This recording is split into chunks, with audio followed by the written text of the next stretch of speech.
to think that you know everything or you got your life figured out is a complete ignorant nonsense event. I agree. It's a limiting. It's the worst. Yeah. Would you have been able to even come close to that if you're still on the street selling? And the answer is no. Yeah. There's no way to learn these things by yourself. You have to be a student at all times. I agree. Always a student first. Learn from others.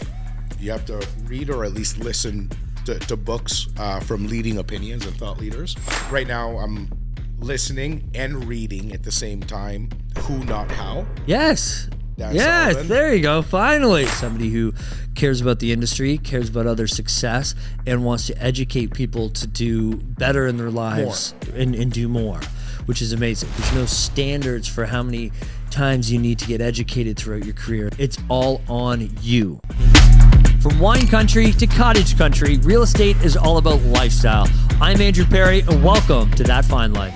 All right, guys, welcome back to That Fine Life podcast. I'm your host, Andrew Perry. This is the show where we interview entrepreneurs, brokers, salespeople. We try to find out what it takes to live that fine life. And my good buddy, Simeon, is here from Mississauga. Thank you for coming all the way down. I appreciate it, buddy. How's that drive? My pleasure. It was a beautiful drive. Yeah. I love seeing the Niagara region. Yeah. And today is a beautiful and sunny day, so it's blessed, man. It was beautiful. I love it. And another thing I love is that car of yours. We always intro.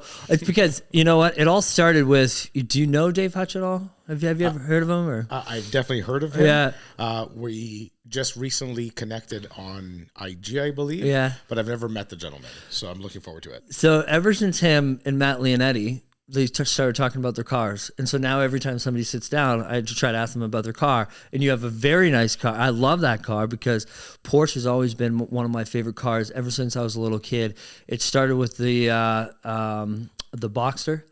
And then now, since I have like 100 kids, it's like, you know what, maybe getting something with a four-door. So how was that drive down here and that kind of? I mean, it's the best car I've ever driven. So I've been, my career when I was selling real estate on the street, meaning actually practicing residential and commercial real estate day to day.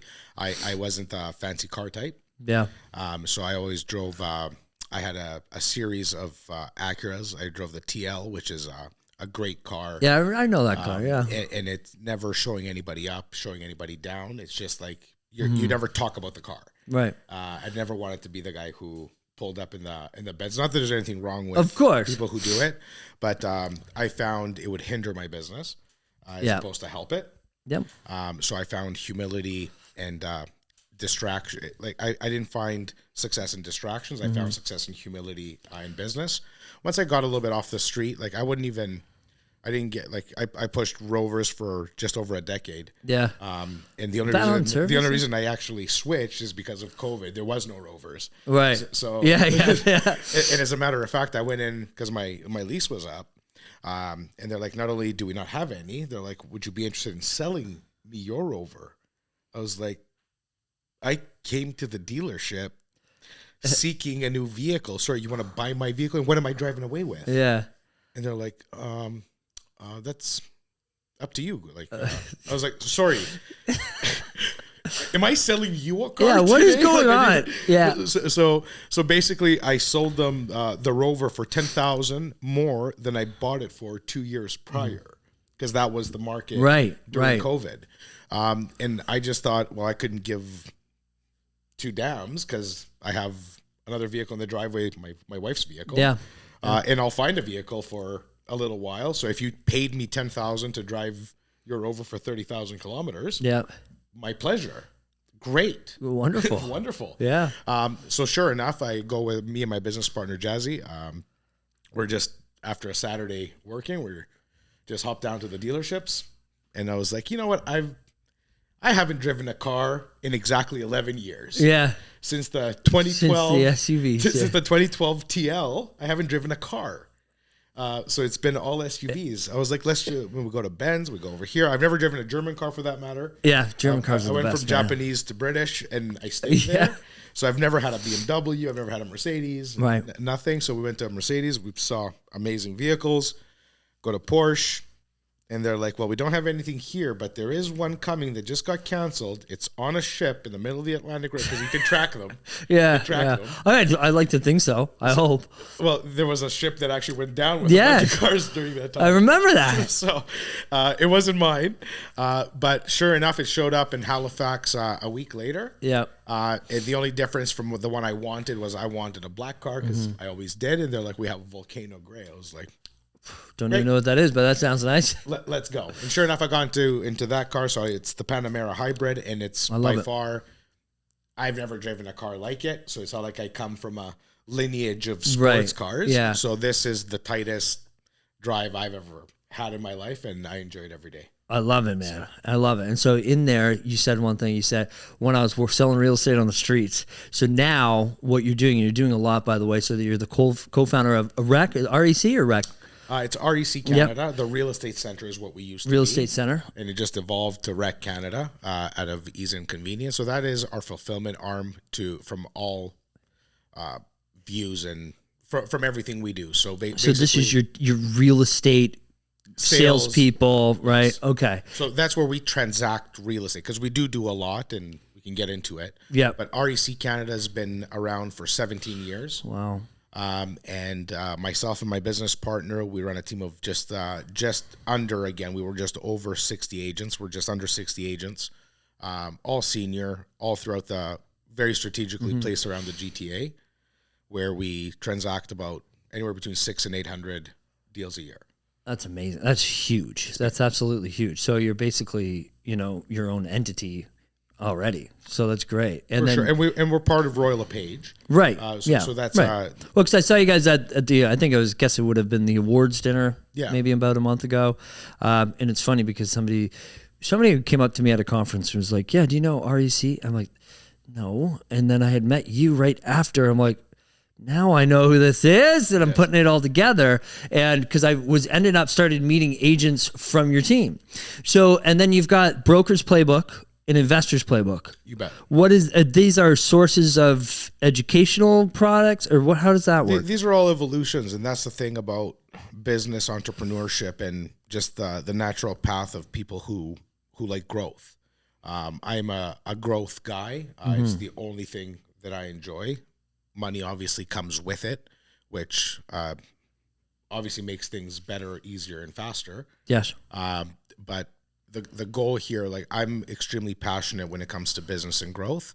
And Broker's Playbook started as a little podcast, legit. We started it. The idea came the second week of the pandemic in March of 2020. By June 2020, we launched it, and it was me and a friend. She's a mortgage broker, Laura Martin. We're not together in Broker's Playbook anymore. Right. She had other business ventures that she explored and had to give weight to at the time. But what started as a podcast and a way to just speak to our brothers and sisters in a time of complete chaos. Yeah. Because it's easy to look back on the pandemic now and say, it was nothing and business boomed. When the pandemic hit, nobody knew their H from their A at all. And nobody knew what to do. I agree. And we had to make decisions, meaning, like, I remember having a call with our broker of record saying that, are you going to lay off staff? Are you going to lay off staff? Yeah. What are we doing here? Like, we couldn't do showings yet. Yes. Like, there was no protocols yet. So we're talking about those first 60 days. And I had a call with my business partner, and we've been through a couple of cases of absolute effery in our lives and our careers before. And we said the same thing we always said. No, we're going to double down on everything. Yes. As a matter of fact, triple down on everything. Yeah. And, let's lead the way through this. At the time, Clubhouse had just emerged, which was a audio social platform. Yeah. And it's, again, big then, gone now. Yeah. But at the time, it was an outlet where everybody gathered. We immediately created a consistent schedule of talks. Yeah. That got quite big, quite fast, that propelled all our other ventures and our PR efforts right.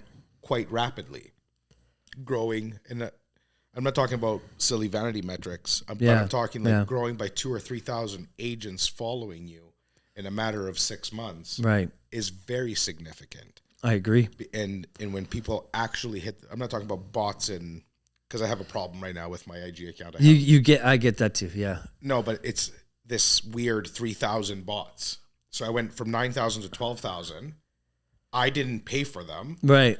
There's nothing I can do to get rid of them. So if I clean it, they come back. If it goes down by itself, it comes back. Yeah. And you know what it is? It's the ones that are following you, steal your content, and then create fake accounts. So it's a problem. Yeah. And I don't know how to deal with it. I've spoken to 4 experts. They gave me ideas. Until you can pay for the meta badge, that's all you can do. I suppose. Yeah. So anyway, I'm talking real followers at a time where they needed it most, at a time that we took the opportunity to really give. Mm-hmm. And that's what we did. And then sure enough, within 6 months, the government had brought interest rates down to 0, fueling the economy, and they fueled the surge and the other pandemic of housing that they did. So it turned out for 2021, for example, to be the banner year in Canadian real estate, on record in history ever. And were you? And sorry to interrupt. Were you selling in 2022 by that time, or had you exited the actual sales process? I've never exited sales. Okay. So to make that clear, what it means to be on the street and not on the street, I've always been a commercial broker, right? And what I've done is I've grown a team of commercial brokers as well as our residential and investment division, right? So when I say I'm not on the street, I'm simply not doing the showing. Right. I'm still taking anywhere between 30 and 50 listings a year. Right. Of commercial land assemblies, high-rise sites, mid-rise sites, retirement homes, gas stations, hotels. Right. So I'm still very much practicing. It's just that I have at least 4 extreme. My first and foremost, my VP, who is also my protege and somebody who I'm ultra proud of, is Jacob Campanero. Mm-hmm. He's out of Burlington, Ontario. And he comes from a family of real estate, but he just took on, and he has a work ethic like not many people. Yeah.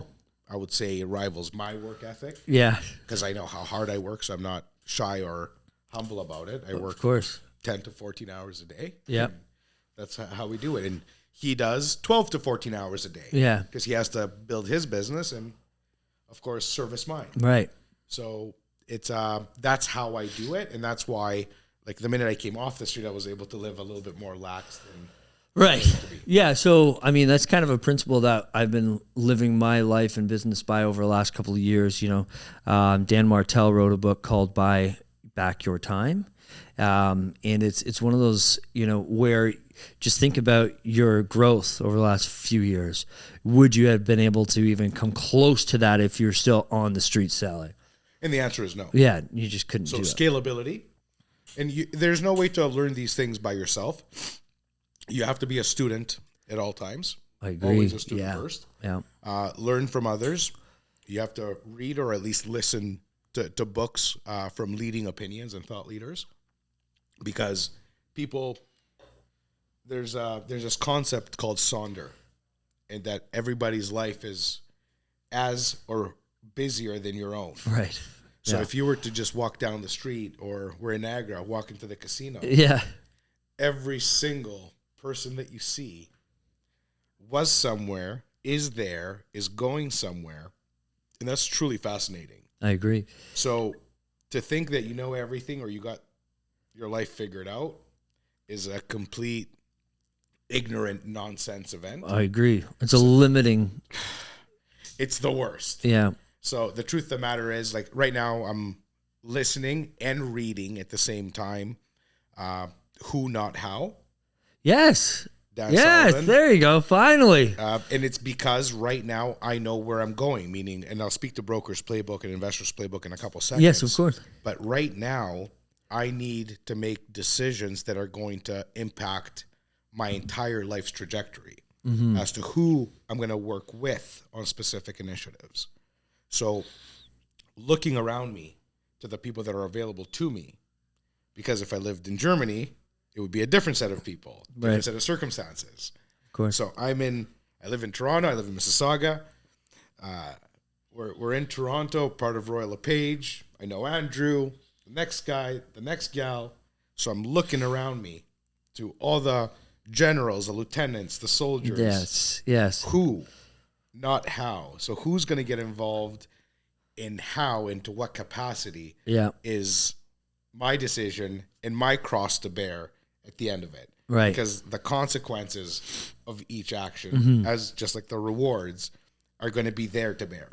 So I love it. And honestly, you're the first person I've met, and I've asked a lot of people. I've talked, I'm just like you, I travel and I speak a lot, and I bring up that book. And a lot of people are not either familiar with the concept or they don't know anything about this book. And what I always say is, the definition of a CEO is someone who has the ability to find the right leaders and put them in the right places to create growth opportunities for not only you, them, but also the business as a whole. 1,000,000%. And I think leader is possibly the most misconstrued role on the planet. I agree. Like a manager, an owner, a founder, a CEO, all those things are descriptors for a thing. A leader is a feeling. Right. You can't lead anyone if they don't respect you. That's you can right. order them. Right. They can listen to you if they're incented to do so, whether by rank or by dollar but leadership is not a tangible asset. Right.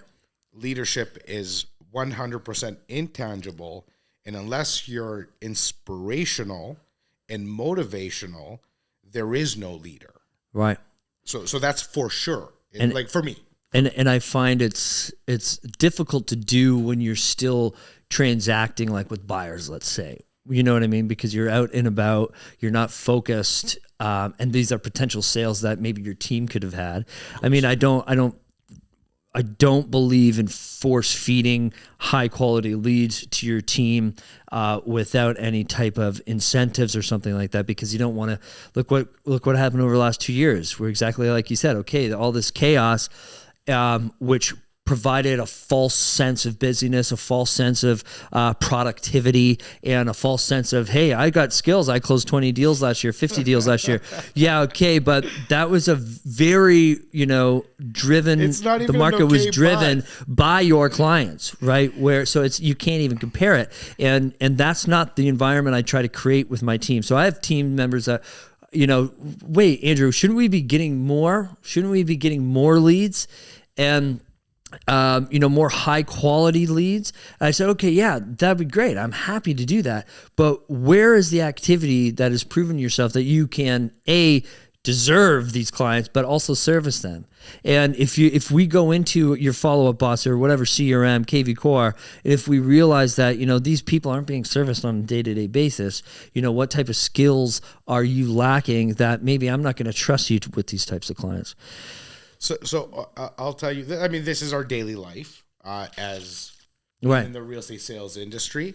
And if I were to hear one more person say anything about the leads, the fact that you're even calling them leads, the fact that you refer to them as your database, the problem is mindset. And the mindset is off in the fact that when you say, I'm calling the leads in my database, you're not calling the people in your community. Those are two very different things. Right. So there is nothing wrong with it. I understand. But don't compare yourself to a community builder if you're a transactional agent. Right. So if you're a transactional agent, we'll put their $5,000 behind their Facebook, Instagram ads and pay-per-click. They're going to call their online leads once. They're going to pick the lowest hanging fruit. They're going to do their 10 deals, pretend they're a champ. Yep. But they're going to allow those same 10 people that they transacted with this year to be captured by my content nets because I actually care about my clients. Right. They're going to hear me speak once, 3 times, 5 times. Then they're going to send me a DM to say how inspiring that was and how much that tidbit of nonsense that I said that day pushed them through their day and through their fear. And oops, they land into my nets. And then oops, my 57 point plan of connecting per year is going to do what it does, which includes automation, systems and processes, as well as invitations to live events where I personally will be speaking to my clients on how I'm going to help them thrive as investors, as homeowners, empower them and explain to them how financing works in this country and how these interest rates, whether temporary or not, can be leveraged for them to win. And you, agent, who is still judging the leads you received for free, the leads you received for free that were not good enough for you ended up right here or right there or to the person who cares to have a business plan and is playing the long game, not the short game. Right. I totally understand that. And that's what I'm trying to teach. Yeah. So anybody who's offended by this is, I'm so sorry for you. Right. Know that Andrew, know that Simeon, know that Kaylee, know that the leaders in this business know that you're going to be this way. That's right. And that's how we grow. I love it. And one of the things that you said is inviting them to events. And I talked at the Buzz conference just in when was that? Just like a few weeks ago. And I was surprised all the speakers, not one person brought up social media or online leads, because we understand that to be successful in this business, those are what you just said. Those are not afterthoughts, but those are something that they complement the basics, which is building relations. Right. Social. The first thing you did when you met me, maybe a day later, 2 days later, when you thought, you know what, I'm going to get him on the podcast. Yeah. Before I do, 99.9% chance you Googled me. Right. Let me just take a quick. You have to. Of course. That is called validation. When you're looking for third-party info to validate whether your thoughts are positive or negative or neutral, you're going to see IG account, click it. You're going to see LinkedIn, click it. You're going to see whatever, click it. Because what you're going to see is, okay, there is 5,000 followers. There is 6 posts in the last 6 days. Okay, there is actually 30 posts in the last 30 days. Okay, so he's consistent. His message is okay. He doesn't look like an asshole or whatever the case may be.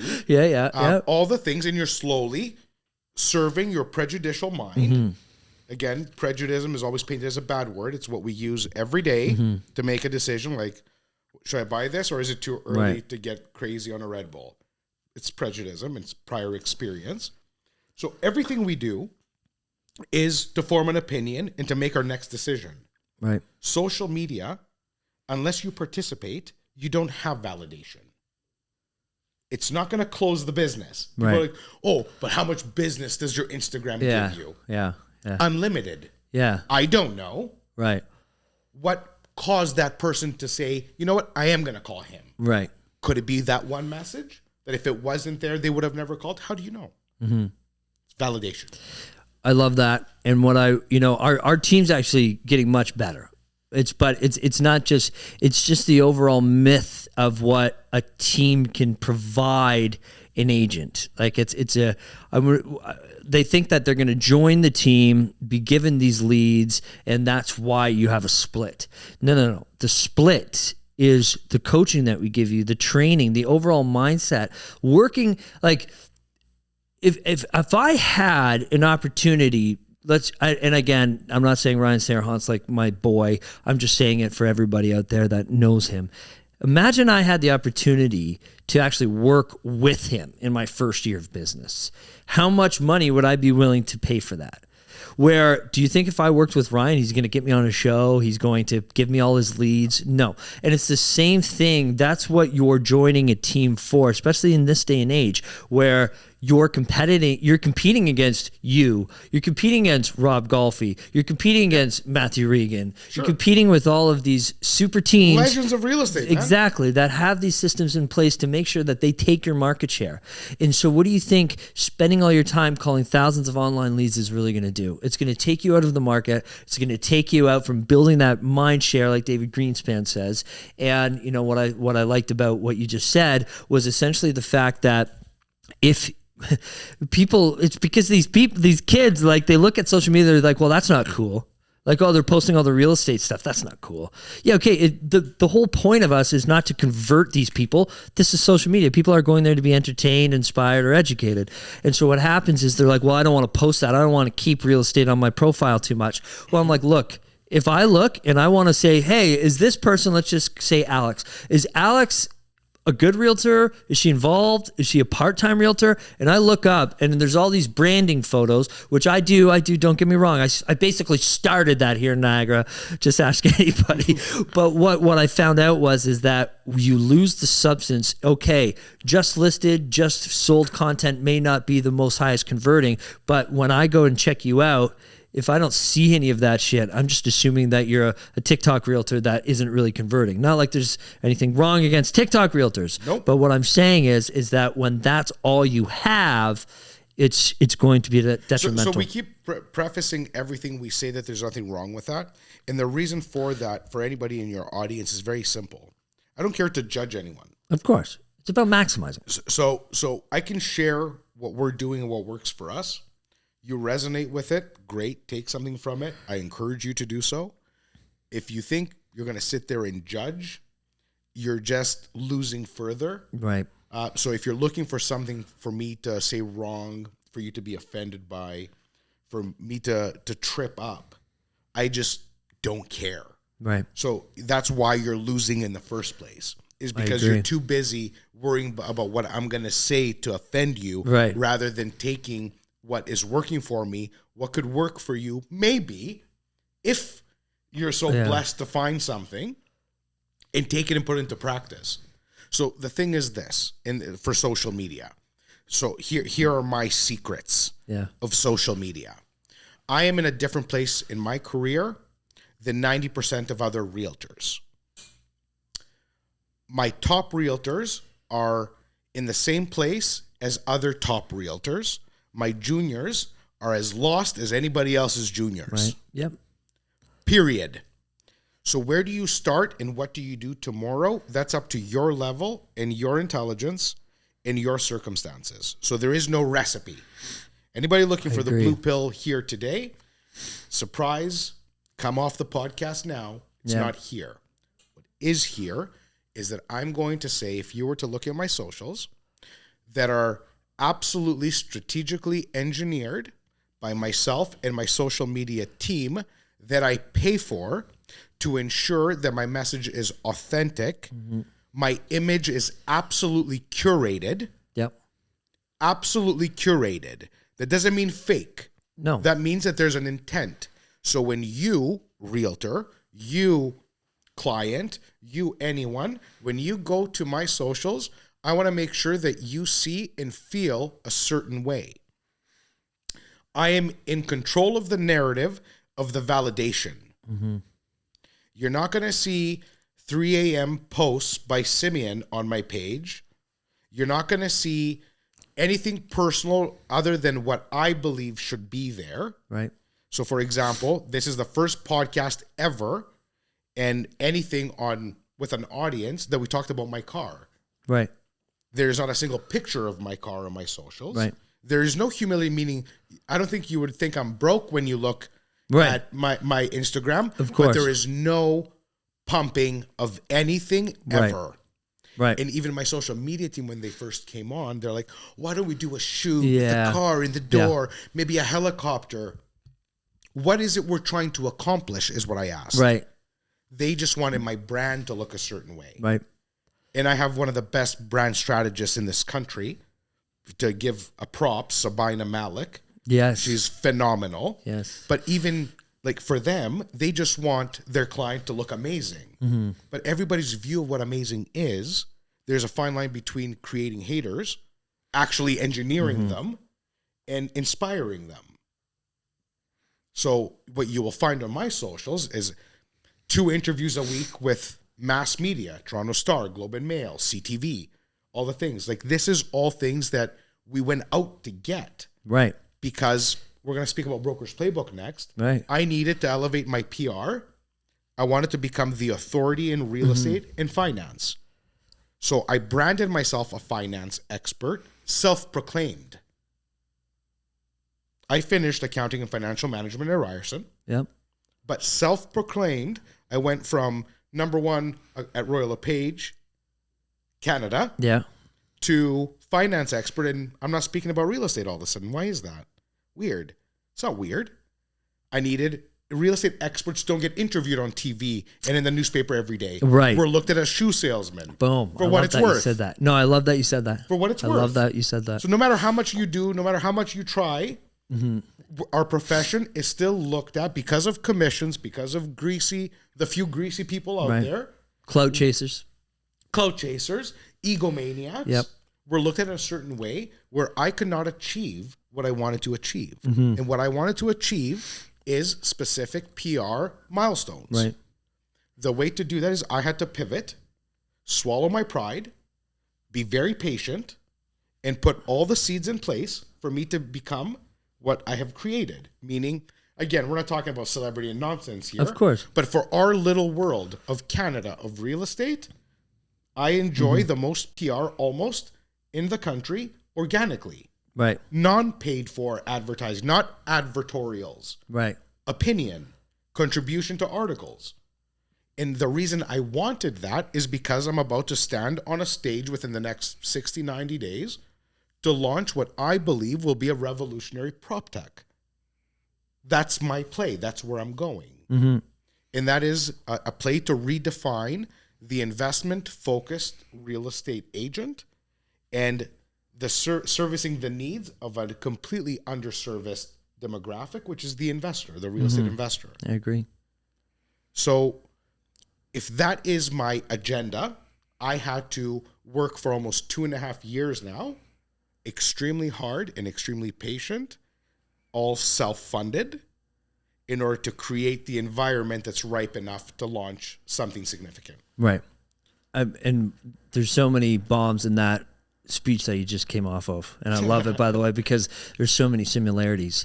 You know, when I get introduced in networking events that are non-real estate related, you know, hey, this is Andrew. He's a real estate agent. First time I had somebody introduce me like that, once I've already elevated myself, that fucking killed me. I was like, it's almost insulting. It was. And it shouldn't be. And I get, but it's based on what your goals are, right? And you think you identify as more. Exactly. But you're absolutely right, because people don't want to hear from him. He's a realtor. Well, yeah, okay, we don't really need a realtor on there. And it's not necessarily because of everything we just listed, which it is, but it's also because what is a realtor going to come on and talk about? We don't need to know the market stuff. That's fine. Whereas now I had to coach those people who are around me and saying, look, does it say realtor on my page? No, it doesn't. Okay, there's a lot of people that say, oh, look, I just got my real estate license. Now I'm a CEO or entrepreneur. And I'm like, hey, look, if that's what your dream is, you're planting the seeds. It's not a fake it till you make it. This is, you know, a doctor doesn't come out just fully out of, I don't even know how that works, but like a doctor doesn't come into his hospital and who's trained in school to become a heart surgeon. He doesn't say, oh, I'm just a general doctor. He says, I'm a heart surgeon. Cardiologist. Exactly.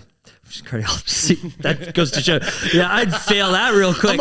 I'm a heart doctor. Okay? So you know where I'm going is that you have to create and curate the image of how you want others to see you, because that's what branding is. That's what building a business authentic. Plan. Of course, of course. That's the premise. Because if you fail at that, then you failed your image. You won't be able to deliver.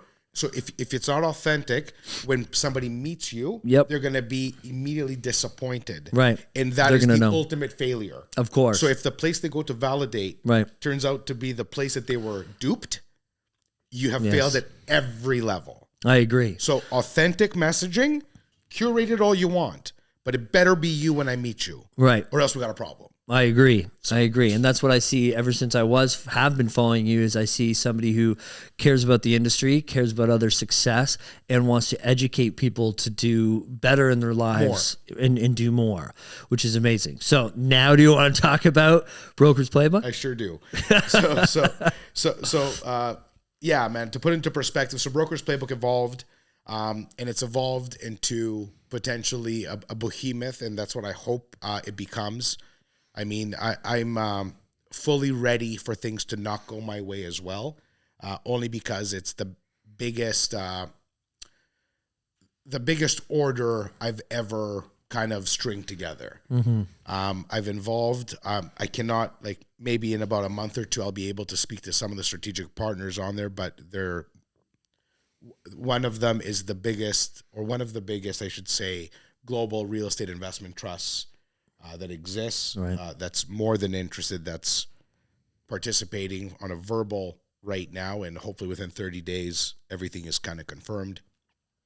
Some of the most exciting engineers and designers of the client experience, that CX designers that build interfaces, technology interfaces. 90% of what I'm building for Brokers Playbook exists, but is completely fragmented. I will be the first global platform that's going to launch with Canada and North America that brings everything together into one unique ecosystem. And it's not like, and I can speak to it without fear of circumvention or anything, because it's my unique circumstances that have enabled it to evolve.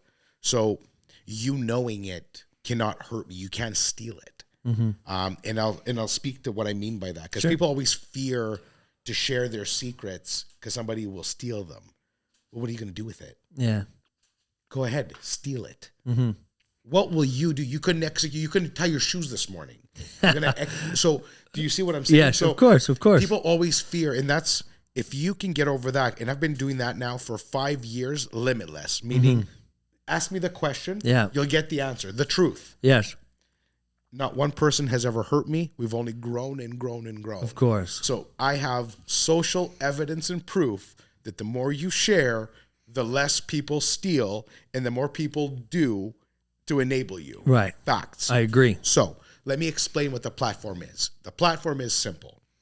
There's a broker-facing side, Brokers Playbook, a consumer-facing side, Investors Playbook. Yep. I'm building the first marketplace for investment-focused real estate, meaning we're going to IDX and VOW. For those who don't know what that is, it's an aggregate system that the Canadian Real Estate Association has engineered, where all listings, no matter what board you're from, if you go to realtor.ca, you're going to find your listing. Right. Okay. So that very system, I'm going to filter every 2-door property, every 4-plex, any property that has a tenant or that is marked tenanted, anything that can be used for the commercial purposes of real estate. Commerce, meaning an investor is commerce. It's not just because it's a residential condominium doesn't mean that it's not being used for commerce. Of course. You're paying HST on it as a new transaction, full HST. You're going to pay taxes, all the different things. You're participating as a housing provider in the Canadian ecosystem. Any property that is identified as an investment property is going to show up on Investors Playbook. The revolutionary part of it, the technical part of it, what's taken 2.5 years to develop, is how we stream the data, subscribe to data from different companies that provide it for the sold data. So the sold data comes in as a stream, but that's not good enough to help me make a decision. I just know what the property is worth. And if you go to Remax or Royal LePage or EXP, doesn't matter, any website, you can get what is my home worth. Yeah. It's no longer a lead trap. It now will just tell you your home is worth $900K. Yep. Great. That's done by the data aggregators that take the real sold data and give you a 5% up or 5% down of what your home is worth. On the low end, $850. It should be worth $902. On the high end, $1.06. Right. Yep. What have you. Yep. Great. My question to the said entity was, can you get me the rent data? 6 weeks later, I get a phone call. We got the rent data. The mill rate, any tax in any community, is public record. Right. Utilities, we know, stand as a percentage. Yeah. Property manages a very cool and standard 6 to 10%, depending on the community. Yep. Vacancy rates are well published at CMHC. So I am engineering the first, what I call real intelligence, which is going to be an automatic pro forma on any given property anywhere in this country. Plus or minus 5%. if you're a Broker's Playbook trained investment focused agent, which the certification is actually going to be free. Interesting. That's not the play. I know. I like it. Because I'll get to where the play I like is. it. No, I like it. It's going to be free for you to be able to use the platform. You will pay for further certifications. Do you want to be a multifam expert? Do you want to be a commercial expert? Do you want to be a flip professional? Right. Well, you're going to take a course that you're not going to screw clients with because you need to learn. You've been doing business rent rolls on the back of napkins. Yeah. Bro, you're fired. Yeah. You will never do a deal with me ever. Unless you have a data room where I can look at the leases up front. Don't tell me you'll send it after you speak to my client. Beat it. Mm-hmm. If you're going to be a professional, be a professional. Right. Do your job. Prepare your listing for me. I'm going to ask you when the asphalt was changed. When was the roof changed? I'm going to look at the mechanical room and estimate that in 4 years, this mechanical is going to fail. Mm-hmm. You guaranteed don't know what that does to the cash flow. Right. Absolutely. Of course. I do. Just because the building works today doesn't mean when you need to spend 90 grand in 1 year, your cash flow is decimated. Yes. And unless you told your client that, you just put your client in harm's way. Of course. I won't do that. Right. Because I'm not thirsty. So I will tell my client what to expect. And if you graduate the program, if you participate and agree to elevate this industry, you're going to do the same. Right. Because there is ways to prepare the client. There's nothing wrong with spending 90 grand in 4 years. Right. But they need to be able to amortize it. Of course. You need to know what options exist. So the whole premise of this is educated agents uploading their listings. So we're in Niagara. You just took a listing that it's a house on a vineyard with a barn. Mm-hmm. They just passed Bill 23. Are we able to put a triplex in the barn? Can we convert it? I don't know. Right. But can we? Because if we can, now you have an investment-focused listing. Right. Of course. Yep. Are you allowed to do a venue and a wedding in the yard? That's commercial real estate. Yep. And now what they just passed over here was that any farms, I have to check the actual acreage amount, but I think it's anything, it used to be anything over 15 acres you could sever once. Now they're doing anything in West Lincoln over 10 acres you can sever 3 times. So imagine the possibility on a property that you bought for $1 million for one property is now de facto worth $2.5 million because you just created 3 lots and all you have to do is go get them. Right. Because it's as of right. Yeah. So it turns residential real estate and a regular civilian, meaning the school teacher that owns the house, into potentially weaponizing and creating wealth where it didn't exist. Who's going to guide them through that? Hopefully this platform enables the brokers to be able to put a green confirmed listing up. Right. So the estimate is going to be in blue.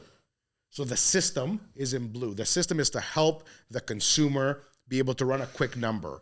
Where is Hamilton trading at right now? Yeah. This is what the pro forma says. And based on averages and placing it in cap rate order, I see the top 3 ones. If you're an agent and you confirm your listing, you're going to be in green.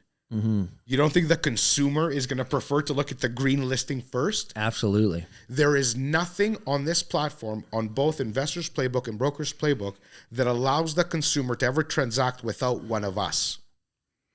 The reason for this is because the last 15 years, the rise of technology, the rise of iBuyer, red box shoe, paint box, and sell on your own, sell this, sell that, has proven that this asset, the homes, the real estate, no matter how technology has moved, there is still not a single chance in hell that the school teacher, the funeral director, the police officer, the veteran is going to go spend $1.2 million without looking at me or somebody who looks just like me in the eyes and saying, Simeon, is this the right move for me? Yes or no? You know, I love the house, but do I do this today? Mm-hmm. Yes, John, this is the house for you. I have looked at everything and I believe this is the best move for you and your family. How many hundreds of times have you had to say that in your career? Mm-hmm. Every day. Right. Why? Because that is our job, to secure, procure, negotiate, and get our clients the deal. If they could have done it on their own, they would have. Right. There's so many emotional aspects when you're talking about the average person who's investing because $1 it's million subjective. Bucks. Right. The only scalable asset class in real estate is new construction. Right. Which is why I sell 30 condos in a day, because I negotiate a great deal. It's off a floor plan. We know it's going to be new. This is what it's going to look like. Go sign. Yeah. Everything else, the sun was hitting it this way. The hardwood floor is beat up over there. Right. Over here, the basement, they spilled wine once. The cat pooed once and peed once here. Yeah. What is that smell? It will never, I buy anything. I agree. It just can't happen. Human experience, human intelligence, and emotion will always prevail. So if we know as a fact that we are desperately needed more than ever in this convoluted marketplace, my platform is going to enable us. So the investor coming in on Investor's Playbook, shopping the marketplace, right? If they want to make an inquiry, they have a pool of agents to choose from. That is not finalized yet, meaning just because I'm a Royal LePager and I have 20,000 agents in that network, right, it might go that way. It might go not that way and be open to all and be certified based. Right. We don't know how that's still being worked on. That's business terms. Right. But at the end of the day, what I'm getting at is there's going to be certified, qualified people. And you cannot actually, even if you say, I want to make an offer, choose your agent. Yeah. So either your agent invited you and you are always the agent on the platform. So you load your investors onto the platform. Yes. And you're stuck with them your whole life and you will get paid for anything they do on the platform. Or they're going to choose a certified, reviewed. How many certifications do they have? Meritocracy. If you invest in understanding multifamily, commercial, flip, obviously somebody's going to prefer you over the mop that did one certification. Right. I agree. Meritocracy. That's where the platform is going. It's very exciting. And because I've lived in that world of investment real estate my entire career, I was never a certified luxury specialist. Yeah. I work with numbers.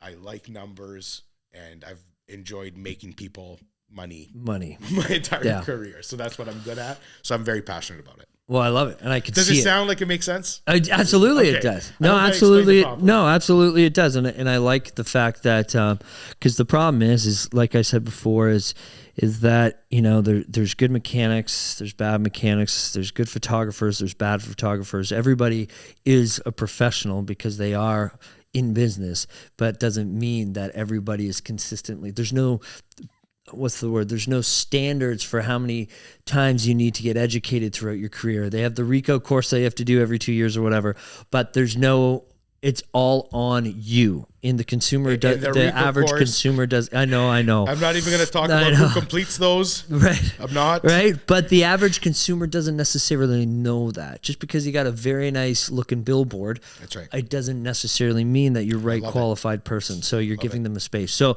that's all the time we have for today. And honestly, you're a very charismatic guy.